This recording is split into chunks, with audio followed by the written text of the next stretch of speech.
Hey everyone, welcome back to the Essentials channel. I think by now you have seen the last 3 parts of blessing in disguise of what to be choosing if you have missed your ballot. Like what I always say, doesn't mean that the project didn't sell out, it means that it's a bad product. So how we facilitate the top process to identify key opportunities. I've seen so many developments that sold out on the first day, but because of emotions and hype, end up it erodes into the consumer's profit. Alright, and I've also seen many developments that didn't sell out on the first day, in the end up making the most profit. So I hope my videos have helped you facilitate certain thought process, and some of my clients have even heed my advice and ended up purchasing 1 or 2 of the unique picks that I actually highlighted. Even they themselves also agree with me that it is an opportunity that is undiscovered, and of course they themselves went on and capitalized on it. Alright, so now as we move forward, it's the more quiet season of the year where everybody is going for their holidays. Then now that's why I want to do this episode where we actually touch on what is there to look out for next year and what is going to tickle your excitement for the year of 2026. So as always, really grateful for all of your support,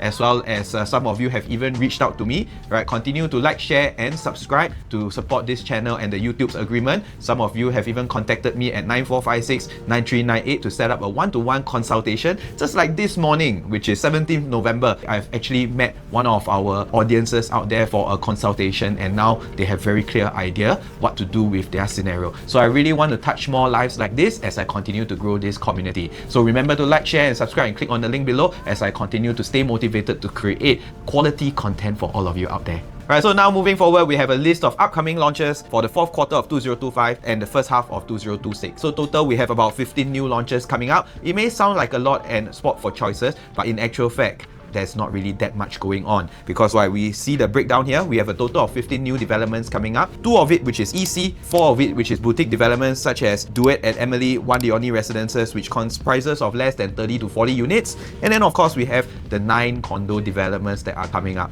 So for the ECs, we have Coastal Cabana as well as Resale at Tampines. For the 4 boutique developments, then we will have Sophia Meadows, we have Villa Natura, which is a landed, and followed by Duet at Emily and Pinery Residences. Of course, for the normal projects, the usual popular mega projects that we are always exposed to, then we would have the likes of Newport Residences finally launching, Narra Residences, which is in Dairy Farm. We have River Modern, the last plot of land in the River Valley area. We have Pinery Residences, which is the mixed development in Tampines Street 94. And then of course we have the Tengah Gardens GLS, Media Circle, Bayshore, which is something that has been very much anticipated, Lentor Gardens, the last plot that surrounds the park, and then of course we have the former Thomson View, which is what everybody is so excited about. So today we will touch on the few of these developments and my possible price prediction, a little bit of description on it, and which one to actually look out for based on my top 3 choices, anticipating the upcoming launches. So to start off, we go for something that is closest to us. Coming out in January, we have Narra Residences, which is in Dairy Farm.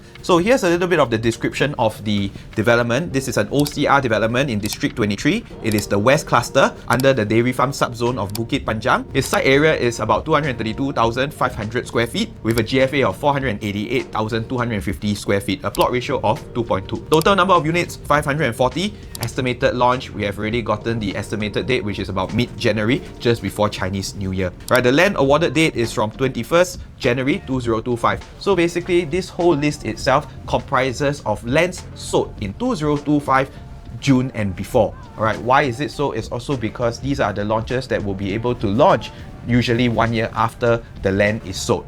Alright, and that's why we have this list down here that I've included my price prediction together with their break-even prices as well as their per square foot per plot ratio when they bought it. So this land was actually bought for about 1020 per square foot per plot ratio. Its estimated break-even price is about 184 per square foot. With that in mind, this is how the location is. Basically, this is along Dairy Farm Road. It is along where Botany is at. So it's just opposite Botany. Alright, so that's your closest reference to the nearby landmark. If you look at it, I think it is quite impressive based on the artwork that has been already presented to us. Based on the calculation that I have actually calculated, so we have a list down here, this golden list here that I calculated with all the possible price prediction through prorated calculations from previous launch price versus their land price. Alright, so we have Narra Residences. Within the same time frame, I try to find something that is of similar land attributes. So I use something like Nava Grove, which is the Pine Tree Parcel B.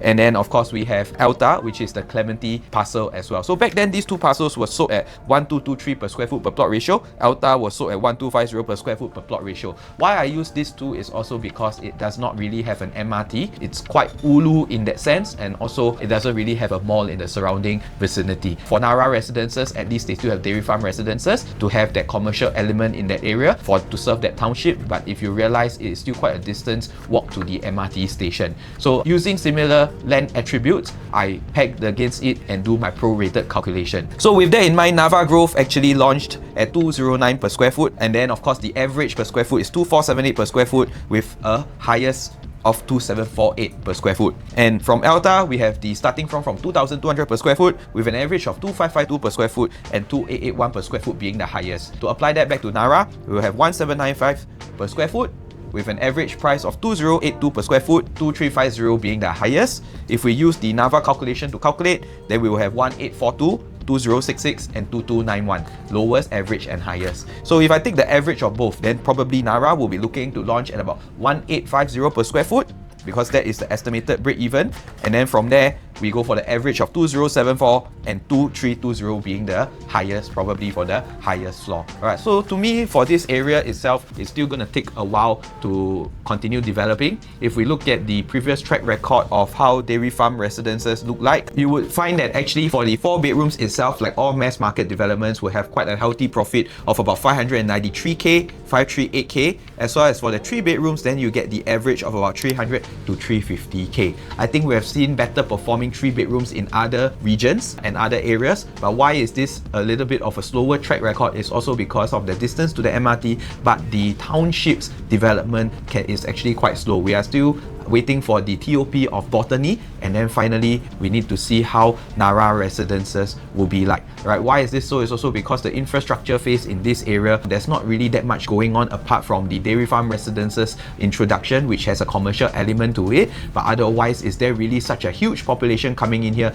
Not that much. And we are still waiting for the Senja as well as the Bukit Panjang HDBs to finally catch up in terms of pricing, so that these upgraders can have the capital to upgrade to the surrounding condos such as Dairy Farm Residences, Botany, and now Narra Residences. Of course, the good saving grace about this area is Narra Residences itself is the first GFA harmonized development within the area, so it's gonna bring down the quantum a little bit for this area to increase the affordability for the surrounding upgraders. It may just nice be a blessing in disguise, because you are just nice in the midst of the changing policy of the GFA harmonization, kind of bringing you back to 2022-23 quantum, thus increasing the affordability of the people now here. By entering Narra Residence, it may present yourself as an ideal opportunity. By drawing our recent attention to the sand itself, for this area, kind of people are slowly trying to accept this area's location as well as transformation. So that's for us for Narra Residences. Moving forward, the next incoming one will be River Morden. River Morden itself is the last plot of land in the River Valley area to be launched.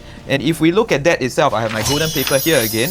This is CCR region in River Valley. The GFA is 350,000 square feet approximately, with a total units of 455 units. The estimated launch date we have already known is about February 20th. GLS with a per square foot per plot ratio of 1420. The estimated break-even price is about 2,400 per square foot. And if we look at that, how does this compare up to the recent launches in River Valley? For Zion Grand, they bought the land for 1202 per square foot per plot ratio. For River Green, they bought it at 1325. For Promenade Peak, they bought it at 1304 per square foot per plot ratio. And if you look at that in that sense, River Morden itself is the highest land price transacted at 1420. And if we use that to actually calculate the recent launch price, I would like to be a little bit more fair, because in the River Valley area, different developers have different pricing strategy and different audiences to cater to. For example, River Green itself was dropping everything to the smaller sizes so that they keep the quantum low, but that also means that the per square foot is of course higher. Promenade Peak itself caters to the more luxury market in that sense, the other spectrum of things.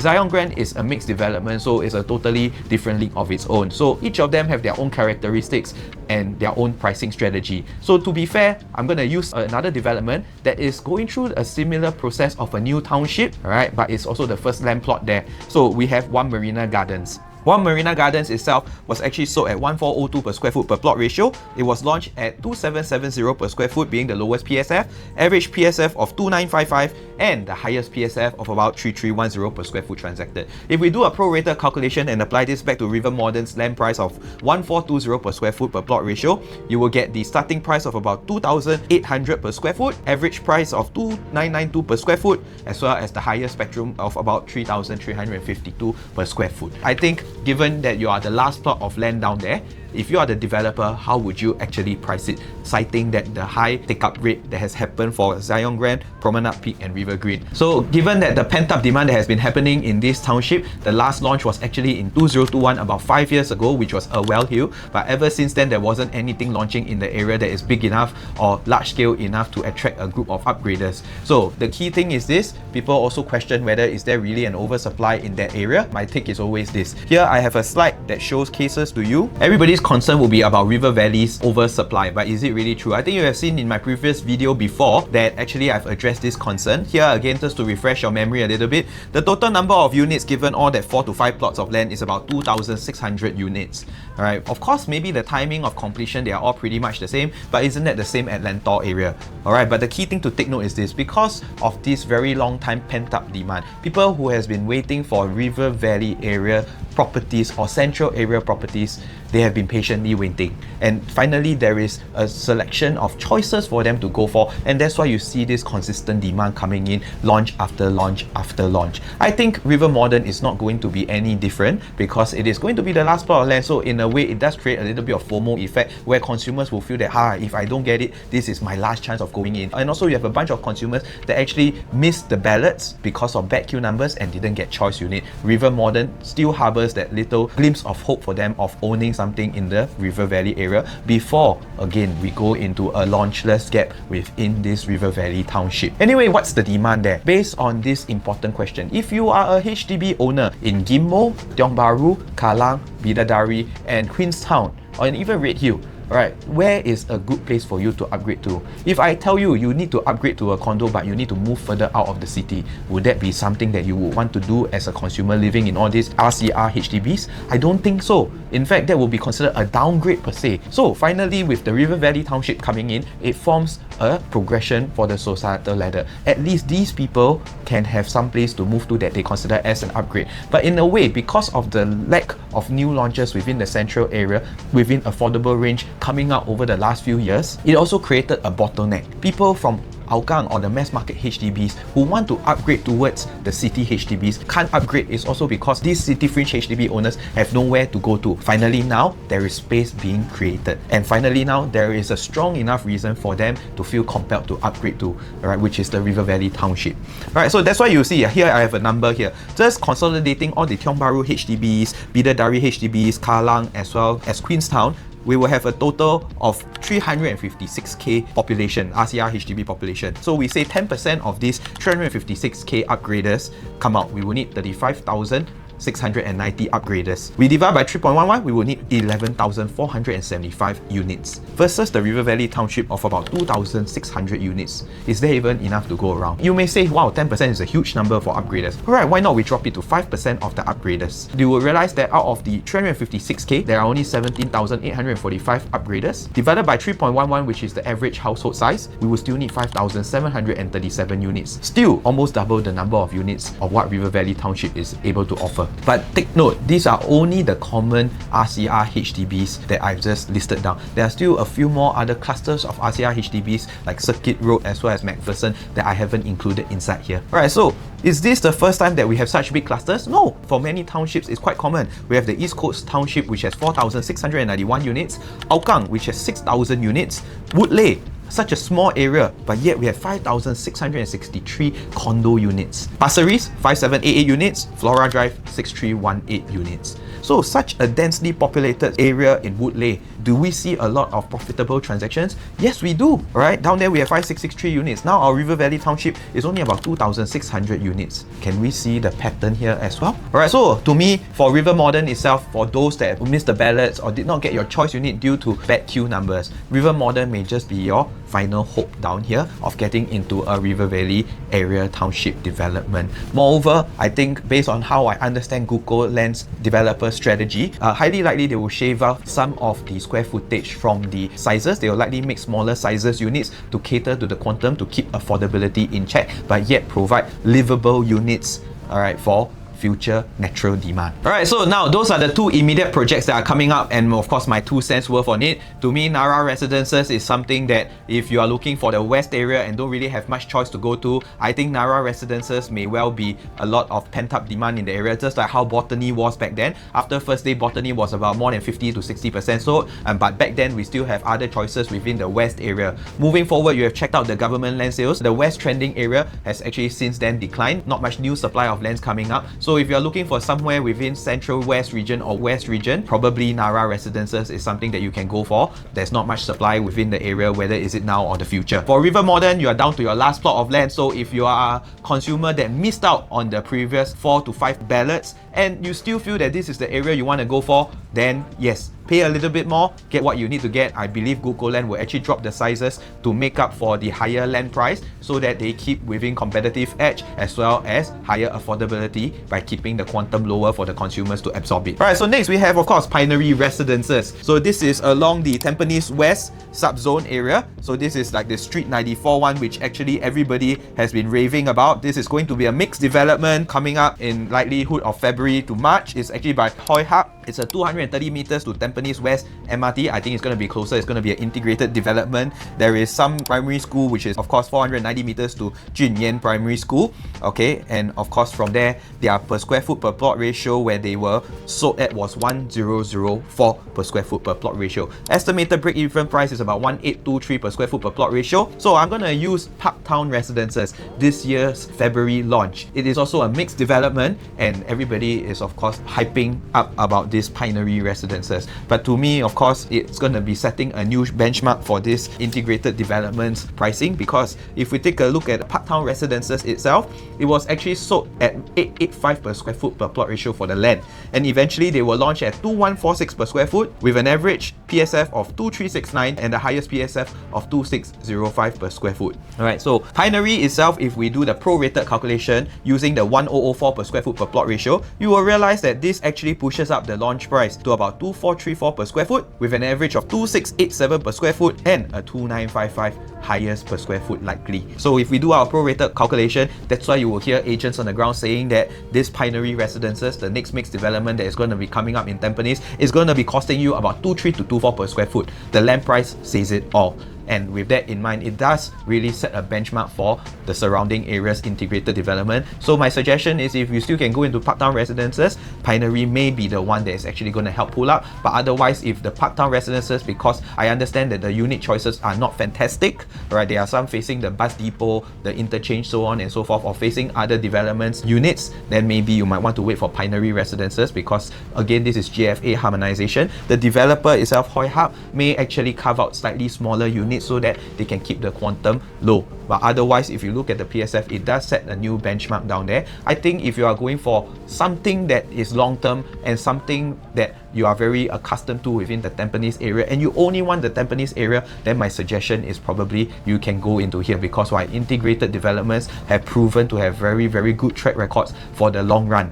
Right? Especially this is a mall, it is going to be managed by the developer itself.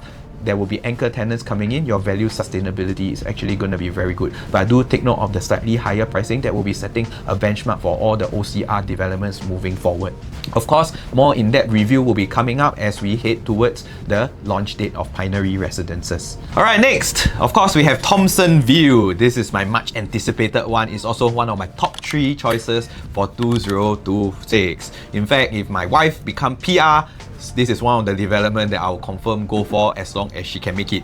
Alright, so from here, RCR, alright, District 20 is also in the central region, 540,000 square feet of site area with a GFA of 1,134,000. Basically, you can fit about 1,200 units. It is also 510 meters to Ai Tong Primary School, and the nearest MRT station is Upper Thomson MRT station within 470 meters. Close enough. And of course, you are opposite Thomson Plaza, which is your mall to cater to the township in this area.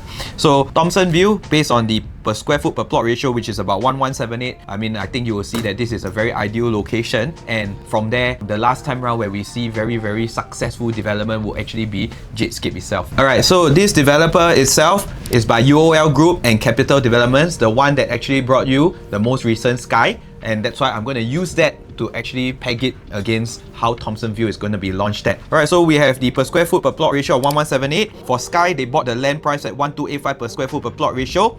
In the end, they launched at 2598 per square foot, average price of 2943 per square foot, and 3328 per square foot for the highest per square foot transacted. If we do a prorated based on 1178 per square foot per plot ratio, Thomson View will likely be launching in 2381 per square foot with an average of 2697 with the highest price of 3032 per square foot. Of course, plus and minus lah, everybody. But this itself, why I use Sky to calculate this also because they share similar land attributes. It is an upcoming township in Upper Thomson area, just like how Holland is a already existing township that is going through rejuvenation. It is also close to the MRT. Similarly, they were bidded by both of the same developers, so likelihood they are going to be using a similar developer pricing strategy or market strategy as well. So I just use that to peg against it. And of course, given the number of units at 1,200 units, I think they have a better spread to lower the prices down. So instead of 2381 per square foot, maybe we might actually see it coming at 23 per square foot, and maybe the average price will be about 25 and the highest will be about 2829 per square foot.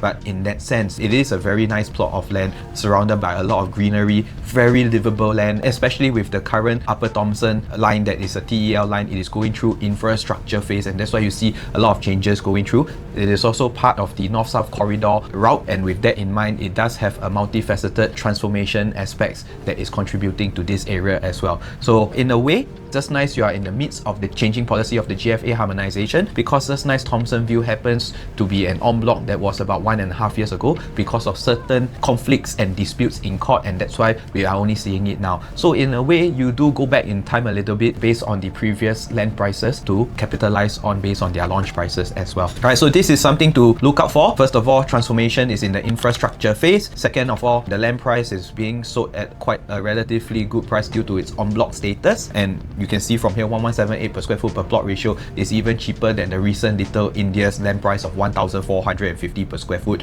per plot ratio. So for a city fringe property, this might actually pose as one of the opportunistic one of 2026. Alright, and of course, how can we miss out the primary school of Aitong? This does have all the attributes of a winning formula of a property. Near MRT, near a mall, right, with good enough landscaping, livability factors, and the number of units to allow staging up of prices, followed by the primary school. Alright, so now we move forward to the next one, Tengah Gardens GLS. So Tengah Garden Avenue, the per square foot per plot ratio was about 821 per square foot per plot ratio. The estimated break-even price is 1575. It is by CSC, Gogo Land and Hong Leong. So it's the same group of people that bought you Lentor Central Residences. Alright, with that in mind, it is sitting on a site area of 274,000 square feet. Alright, if you haven't been to Tengah Gardens or Tengah yet, in your impression, it may still be a very ulu place, but if you go and drive around right now, the township is more than 50 to 60% done. You even have your first batch of HDB MOPing soon. Alright, so with that in mind, actually Tengah is the next place to look out for. Alright, and that's where the government has already announced that they will be focusing a lot of resources for the next township to happen down there. I mean, mind you, they even shifted ACS all the way to Tengah. Isn't this a big enough statement by the government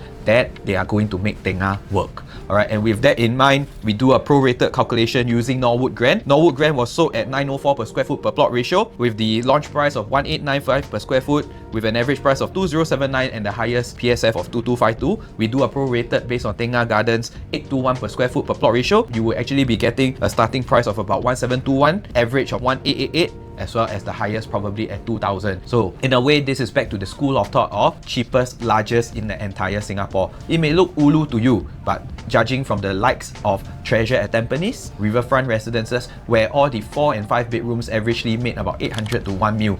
Right, because buying real estate in Singapore is a need. This has transformed since 2014 when the government actually introduced cooling measures. The vision of the government changed. Buy property because of a need. Need means what? No matter how expensive it is, you will still buy as long as you can afford. And government has ensured that the Singapore citizens are able to afford due to the combination of income policies as well as cooling measures to keep pricing aligned with income. And with that in mind, going for something like Tengah Gardens caters to the upgraders. It forms your lowest benchmark for a resale in future. And people who need it, they say, I need a 4-bedroom in that area, I can afford, I buy lor. Alright, so in a way, you are the lowest resistance price for a 4-bedroom eventually, because you bought in the cheapest yet the largest in the entire Singapore. So probably we should start opening up our minds to places like Tengah, new townships that has better infrastructure blueprints, that the government has ensured that it meets the needs of Singaporeans. And anyway, it's all about familiarity. I was just speaking to a consumer this morning and they were also saying, wow, Tengah Ulu.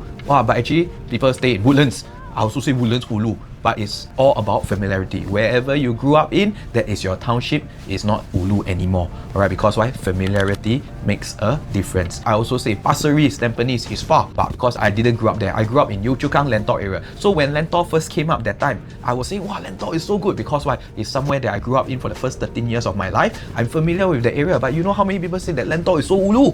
It took them some time to accept. Same thing goes for Bukit Batok, same thing goes for Tampines as well as Pasir Ris, same thing goes for the different regions in Singapore. But the key important thing is this, the different nodes of transformation that the government is focusing on, so that they can collectively grow Singapore as a whole, right? Everywhere 都是值钱的. So with that in mind, we move on to the next one. Media Circle Parcel A. We actually know that there is a Media Circle Parcel B, right, that was actually placed for land bidding, but in the end nobody took the bid yet. It's actually pretty normal. Some of the consumers were actually creating a little bit of concern out of it, just like how Springleaf, the Upper Thomson Parcel B, didn't conclude in the mid of this year as well. But eventually, last month itself, Parcel B of Springleaf or Upper Thomson B has been concluded at a price of 1050 per square foot as compared to 900-ish per square foot per plot ratio for Springleaf. Alright, so for this one itself, Media Circle Parcel A, we have another Media Circle Parcel, which is Bloomsbury, that has already been launched. Their land price for Bloomsbury was about 1191 per square foot. The lowest was 2348, average was 2501,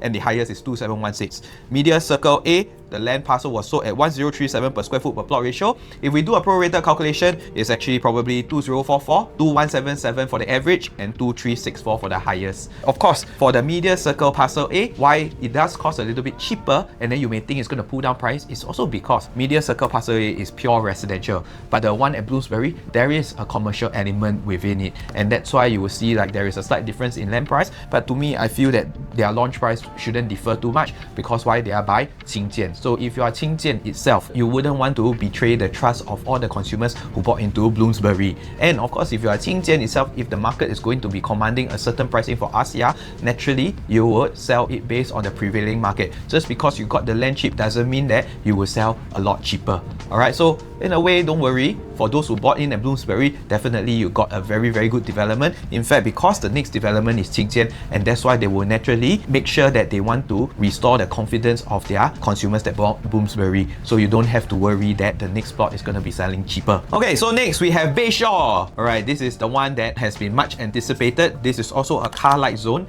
and this is what the government is focusing on in the next 5 years. Why do I say that? It's also because if you see the recent news 3 months ago, the land betterment charge has increased by more than 12% in Bayshore area. Now, what does this mean? It means that the government is going to be focusing on this area's development finally, right? When land betterment charge increases, means they are going to be collectively collecting a central pool of funds from the developers itself by charging more taxes, so that they can continue developing the township's roads, infrastructure, buildings and communal facilities. Alright, and like what I said in my previous video before, higher land betterment charge also means that this is the time where government is going to be focusing on this area, and this is a very strong indicator where the next area of focus of transformation should be. And of course, this is the Bayshore area. Now, the Bayshore itself has already been stated as a car light zone, and in fact the township blueprints has been out. That's why you have the MRT station right in the center of the entire township if you look at the map itself. Bayshore itself, I compare this to a similar time frame of land price, which is OMG as well, because Bayshore land price was sold at 1388 per square foot per plot ratio. Right, the developer that bidded for this was actually Xinghai Yi, your creators of Grand Diamond. And if we look at that itself from OMG, the land plot of 1402 per square foot per plot ratio was launched at 2770 per square foot, average price of 2953, and the peak price of 3310. If we prorate that according to the 1388 per square foot in Bayshore, we'll probably be getting 2742 per square foot starting from 2923 average, as well as a 3276 peak price. Mind you, this one also got sea views, so I think it is a possibility that you'll hit 34 PSF to 35 PSF depending on how developers stage up the price. I mean, this Bayshore itself, there's a reason why this is priced like that, because the government kind of foresees this happening. Alright, remember in my previous video I talked about the transformation phase before. If you look at TEL line, this is in the infrastructure phase, and why the government has decided to focus on Tembusu Grand, Admiral at Katong, as well as Maya area is because these stations itself are going through the infrastructure phase, and these are stations itself or places of areas itself that consumers are willing to pay 3,000 to 3,200 per square foot transacted. So those who get in there, you have taken advantage of the first movers advantage. It is also to lay the groundwork and the precedence for a 3,000 per square foot in the East Coast. Alright, finally now, all these have already been more or less absorbed by the market. Next is the government needs to develop Bayshore as well as Siglap, and then now they are finally releasing this into the market. Alright, and once they release this into the market, since there is no more stock in the Central East area, people kind of have no choice but to accept that Bayshore is now going to be 3,000 per square foot. Alright, so this is in a way, of course, the control of consumer behavior already foresighted or foreseen by the government itself. Alright, and of course now if you really want the East Coast area, you have no choice but to go for Bayshore lah.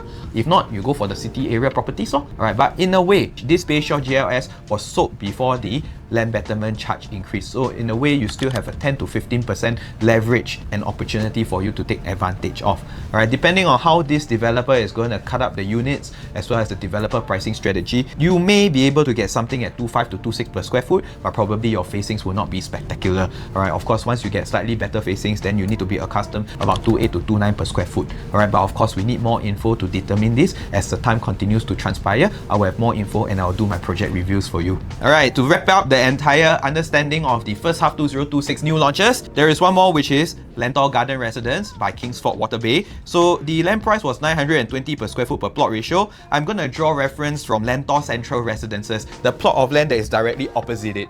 Alright, so Lentor Central Residences was actually bought by Guko Land, CSC Land, Intrepid. Alright, and of course, they bought the land at 982 per square foot per plot ratio, eventually launching at 1982 per square foot with an average PSF of 2222 and the highest PSF of 2586 transacted within the development, 100% sold out. So with that in mind, we do our prorated calculation. I think Kingsford actually got the land cheap, judging that it is the last plot of land surrounding the Hillock Central Park. And if we see from that, if we prorate likelihood, Lentor Garden Residences will be launching at 1856 per square foot with an average of 2081 and a highest of 2422 per square foot. Well, I think this may be a very good opportunity for everybody to go for, because that plot of land itself may or may not be within 1 kilometer of St. Nick's, but doesn't really matter because it is still, after all, cheaper than the latest Lentor Central Residences that was launched in 2025. With that in mind, if those have missed the opportunity to get a Lentor property and you finally saw the opportunities as well as the great attributes that this area could offer you, then actually Lentor Garden Residences may present you as a renewed opportunity to go for. The only little downside down here is the developer itself, because they do have not so good track record in the past, but I think after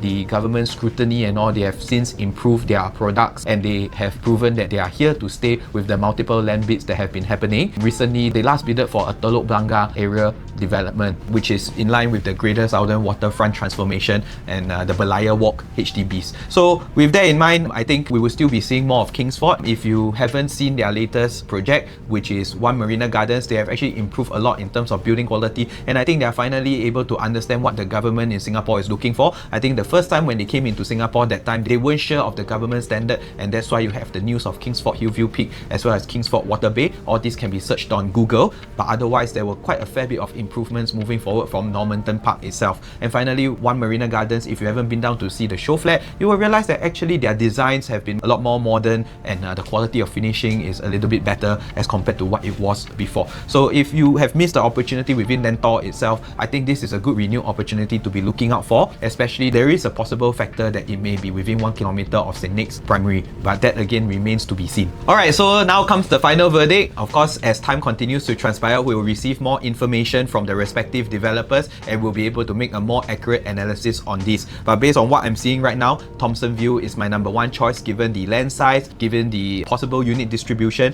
its proximity to the MRT as well as the renowned Aitong Primary School. It does repeat a similar track record and attribute as what Jadescape has done. So if we have missed Jadescape, this time round Thomson View is going to be something that we can actually look out for. But moreover, it is also going back in time because this was an en bloc that was done about 1 to 1.5 years ago, kind of going back to the previous market's pricing and capitalizing on it, but just that it is in 2026. Most importantly, it is by one of my favorite developers, which is UOL. You can very well know that their layouts are going to be very livable, very squarish. It's something that they are renowned for and they are not going to cock that up. So I would believe that this is what my number one choice for 2026. Now moving forward, my number two choice is actually Lentor Garden Residences. As much as I may not have a good impression of the developer, but in terms of location wise, in terms of transformation wise, I think Lentor itself is still a very strong contender. Of course, you are the last plot of land that surrounds the Hillock Park itself. So if you have missed the opportunity of entering into Lentor area, this is the one you should be going for. Especially with the lower land price as compared to Lentor Central Residences, you do regain a bit of first movers advantage back in the Lentor area despite being the last plot of land down there. Alright, and of course the future plot of lands that are coming up in Lentor area is not going to be as close to the MRT or as beautiful as compared to these 5 projects that surround the Hillock Park. And with that in mind, I think this is something that I would definitely recommend a lot of consumers to go for. Kudos to Kingsford for getting such a low land bid price. I think it does help the consumers retain and regain a little bit of affordability. Many people would think that because it is the last plot of land, they would then have to pay exorbitant prices just to be back in the Lentor area. But right now, because of this renewed opportunity that they managed to get the land price at 920 per square foot per plot ratio, it does regain a bit of first movers advantage in the area back to 2 years ago pricing, especially it is GFA harmonized. Next, we have our third choice, which is Bayshore. Alright, why I rank Bayshore as the third one is also because of the pricing issue. They bought the land at 1388 per square foot per plot ratio. That also means that they'll be launching at 27-ish PSF and moving upwards. To me, this itself, it does price out a lot of people and a lot of consumers. And if you are looking for something affordable, then maybe Bayshore may not be the right place to look for. Alright, and that's why I recommended Thomson View as my first choice because it does cut in middle of about 2500 PSF. If you are the ones going for something that's cheaper and looking for something that's still very centralized with very good amenities, then I think Lentor itself is very good. And then Bayshore is for those that actually have the budget, a little bit more budget to play around with. And like what I say, depending on how they cut it up, I think we may be able to price ourselves in with the lower quantum. But it is another car-like township that the government is focusing on. So it is in the infrastructure phase where you know that within a short period of time, government is focusing a lot on the infrastructure here and building this whole township up. With new township, it also means new population. With new population, it also means that higher demand in this area. So your short-term goal for Bayshore is actually quite strong. Your mid-term to long-term is even stronger given the materialization of whatever that has been announced. Alright, so to wrap it up, of course, we do have a wildcard option for you, right, which is River Modern itself. It does take my top 2 positions depending on how the developer distributes the units. Alright, if they go by the River Green distribution, then yeah, good, because it will counter their own high land price of 1420 PSF, which happens to be the highest amongst the 4 there, and that will keep the quantum low and affordable. It does replicate whatever Irwell Hill is doing, just that Irwell Hill itself, the unit distribution, we have a lot of 1 and 2 bedrooms, and they were not GFA harmonized, and now we have GFA harmonized in our advantage, so it does make the unit a lot more livable because of the AC ledge space being allocated to more effective unit space internally. So depending on how Gukoland is going to cut the units up, if they cut the units up to slightly smaller units to keep the quantum low, then yes, they would receive a very good attraction of consumers going in there because there is a pent-up demand for this area. People who want the River Valley area would still want it, and if it is affordable, they will still go for it. So maybe a slightly higher land price is still okay lah. But if they start to go for something like how they do it at Penrith, then we start to see the quantum being a little bit higher, then maybe people may not be able to afford and their reception may not be that good. Alright, so but of course all these are still in the air, but based on my current ranking, these are all my top choices of 2026. I hope I have given you a very good summary and a precise acumen on what's going to be coming out in the market for the first half of 2026. I mean, for the second half of 2026, depending on how fast the developer launches, launches, right? You'll probably see the likes of Chuan Grove coming out, so on and so forth, but those remain to be seen. Likelihood there may be a chance that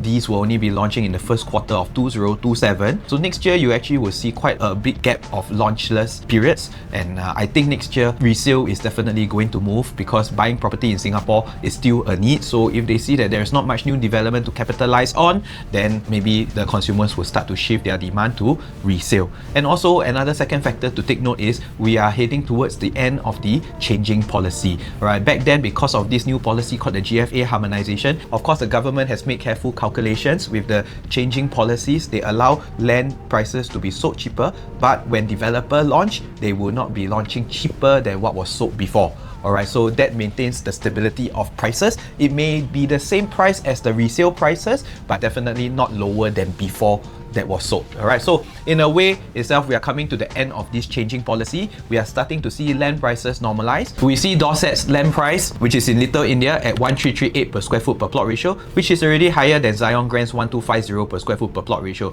So with this normalizing of land prices, it is going back to the pre-GFA harmonization days where the land prices continue to climb up. So as this regularize, people will start to find that they are being priced off the new developments and they will go to the resale side of things. So because we are in the midst of the changing policies, there are still opportunities in the market that we can capitalize on. Alright, so do remember to set up a one-to-one consultation with me so that I can identify what are the key opportunities in the market today. Do we really need to wait until 2026 launches to go into the market to capitalize, or can we actually use the current opportunities in the market to capitalize as well? So remember to like, share and subscribe as I continue creating more insightful content for you. But most importantly, contact me at 94569398 so that we can set up this one-to-one consultation and I have all the answers to your scenario to identify the key opportunities in today's market. See you in the next one.